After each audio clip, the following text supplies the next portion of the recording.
আমার হাজবেন্ড নিহান যখন দ্বিতীয় বিয়ে করে তখন আমার প্রেগনেন্সির 2 মাস চলছে, কিন্তু সে জানতো না যে আমি প্রেগনেন্ট। কারণ সেদিন সকালে আমি জানতে পারি যে আমি মা হতে চলেছি। ভেবেছিলাম নিহান অফিস থেকে ফিরলে তাকে সারপ্রাইজ দিব, কিন্তু সেই যে আমার জন্য এত বড় একটা সারপ্রাইজ নিয়ে আসবে তা আমি কখনো ভাবিনি। দরজা খুলে যখন তার পাশে বউ বেশে একটা মেয়েকে দেখি, তখন আমার বুঝতে একটু অসুবিধা হয়নি যে কে মেয়েটা। তবু বোকার মতো প্রশ্ন করেছিলাম, কে এই মেয়েটা? তখন সে আমাকে কিছু না বলেই উপরে চলে যায় আমাদের রুমে। আমি পাথরের মতো সেখানেই দাঁড়িয়েছিলাম। কিছুক্ষণ পর নিহান একটা ব্যাগ নিয়ে নিচে নামে এবং ব্যাগটা আমার সামনে রেখে একটা কাগজ আমার হাতে এগিয়ে দেয়, এবং কাগজটা ছিল ডিভোর্স পেপার। সেটাতে সই করে আমাকে বাড়ি থেকে চলে যেতে বলে। একথা শোনার পর কিছুক্ষণ তার দিকে তাকিয়ে থাকি। এরপর আমি কিছু বলিনি, শুধু কাগজটাতে সাইন করে বাড়ি থেকে বেরিয়ে এসেছিলাম। আর আসার আগে দেখতে পেয়েছিলাম আমার শাশুড়ি তার নতুন পুত্রবধূকে বরণ করে ঘরে তুলছে। বাড়ি থেকে বেরিয়ে আসার পর ভিতর থেকে কান্নাগুলো কেন যেন বেরিয়ে আসতে চাইছিল বারবার। বিয়ের 6 বছর পর নিহান কেন এরকম সিদ্ধান্ত নিল তার সব কিছুই আমার জানা। তাই তখন কিছুই বলিনি এবং তাকে আর জানানোর প্রয়োজন মনে করিনি যে সে বাবা হতে চলেছে। একটা গাড়ি নিয়ে বাবার বাড়ির উদ্দেশ্যে রওনা দিলাম। আমাদের বিয়েটা পারিবারিকভাবে হয়েছিল। আমি ছিলাম আমার বাবা মায়ের একমাত্র সন্তান। কোনো সময় বাবা মায়ের কথার অমান্য হয়নি। তাই বাবা যখন বিয়ের কথা বলে তখন তাকে বলেছিলাম সে যে ছেলেকে পছন্দ করবে তাকেই বিয়ে করব।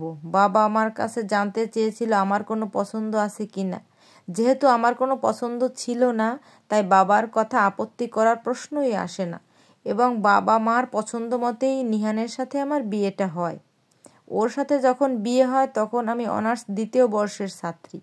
বিয়ের পর পড়াশোনা করতে চাইলে শাশুড়ি প্রথমে আপত্তি জানালেও অনেক জোরাজুরির পর রাজি হয় এবং অনেক কষ্টে মাস্টার্স কমপ্লিট করি। মাস্টার্স কমপ্লিট করার পর আমরা বাচ্চা নেওয়ার সিদ্ধান্ত নিই, কিন্তু অনেক দিন চেষ্টা করার পরও যখন কোনোভাবেই কনসিভ করতে পারছিলাম না, তখন ডাক্তারের কাছে যাওয়ার সিদ্ধান্ত নেই। যখন ডাক্তারের কাছে যাই, ডাক্তার দুজনকে কিছু টেস্ট করতে দেয় এবং টেস্ট রিপোর্ট পাওয়ার পর ডাক্তার জানায় আমাদের কোনো রকম সমস্যা নেই। নিহানের ধারণা যদি কোনো রকম সমস্যা না থাকে তাহলে আমাদের বাচ্চা কেন হচ্ছে না। তখন আমার নিজের মনের অবস্থা ভালো ছিল না, তবু ওকে বোঝাই যে আল্লাহ যদি চায় তাহলে আমাদের ঠিকই একদিন বেবি হবে। তখন নিহান বুঝেছিল কিনা জানি না, কিন্তু আর কিছু বলেনি। কিছুদিন পর যখন আমার শাশুড়ি জানতে পারে আমাদের বাচ্চা হচ্ছে না, তখন সে ভাবে আমি বাচ্চা দানে অক্ষম এবং নিহানকে দ্বিতীয় বিয়ে করার জন্য বলে, আর আমাকে প্রতিনিয়ত মানসিকভাবে টর্চার করা শুরু করে। নিহান যে আমার সাথে ভালো ব্যবহার করেছে এতদিন তা কিন্তু নয়। কথায় কথায় রেগে যেত, রাত করে বাড়ি ফিরত, কোথায় ছিল জানতে চাইলে রাগারাগি করত। হঠাৎ একদিন নিজের ভিতরে কিছু পরিবর্তন লক্ষ্য করি, কিন্তু প্রথমে সেগুলোকে পাত্তা দেইনি। কিন্তু যখন আমার পরিবর্তনগুলোকে ভালোভাবে লক্ষ্য করি তখন প্রথমেই একবার প্রেগন্যান্সি টেস্ট করার কথা মাথায় আসে এবং পরদিন সকালেই চলে যাই টেস্ট করতে, এবং তখন টেস্টের রিপোর্ট আমার হাতে আসে। তখন আমি খুশিতে কান্না করে দিই। রিপোর্টে লেখা ছিল আমি 2 মাসের প্রেগনেন্ট। খুশি মনে বাসায় আসি আর ভাবতে থাকি কিভাবে নিহানকে এই খুশির সংবাদটা বলবো। এই সংবাদটা শোনার পর নিশ্চয়ই নিহান অনেক চমকে যাবে, কিন্তু আমার বলার আগেই নিহান আমার জন্য অনেক বড় চমক সাথে করে নিয়ে আসলো বাসায়।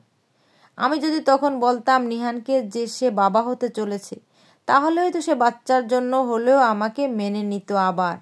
কিন্তু আমি চাইনি তার মতো স্বার্থপর মানুষের কাছে আমি আমার বাচ্চার দোহাই দিয়ে থাকি।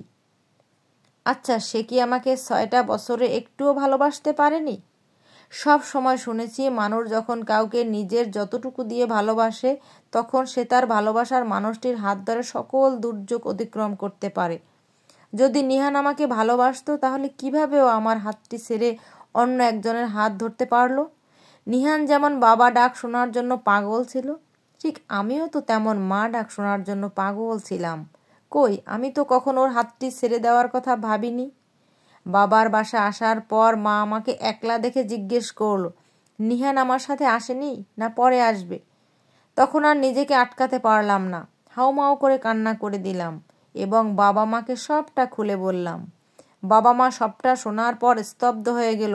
তারা ভাবতে পারেনি নিহান এমন কিছু করবে। বাবা সবটা শোনার পর ওদের বিরুদ্ধে আইনি ব্যবস্থা নিতে চাইল, কিন্তু আমি বাধা দেই। যেখানে আমাদের ডিভোর্স হয়ে গেছে সেখানে আর আইনি ব্যবস্থা নেওয়ার কোনো প্রয়োজন নেই। যদি নেই তাহলে ওরা জেনে যাবে আমার বাচ্চাটার কথা। তারপর হয়তো উঠে পড়ে লাগবে আমার কাছ থেকে আমার বাচ্চা কেড়ে নেওয়ার জন্য। নিজেকে শান্ত করে বাবাকে বললাম, আমাকে এই শহর থেকে অনেক দূরে নিয়ে যেতে পারো? এই শহরে আর থাকতে চাই না আমি। যে শহরে স্বার্থপরের বাস, সে শহরে বাতাসেও বিষ মিশ্রিত। 2টা দিন পার হয়ে গেল, বাবাও তোড়জোড় লাগিয়ে দিয়েছে দ্রুত এই শহর ছেড়ে যাওয়ার। লেখাপড়া যখন জানি তখন কোনো একটা ব্যবস্থা নিশ্চয়ই হয়ে যাবে। আমি আমার সন্তানের উপর এই স্বার্থপরের একটা ছায়াও পড়তে দিব না। ডিভোর্সের ঠিক 20 দিন পরেই ওই শহর ছেড়ে চলে এসেছিলাম। তারপর কখনো আর তাদের খোঁজ নেওয়া হয়নি। বউ বাচ্চা নিয়ে অবশ্যই ভালো থাকবে, ভালো থাকার জন্যই তো সে আমাকে ছেড়ে দিয়েছিল।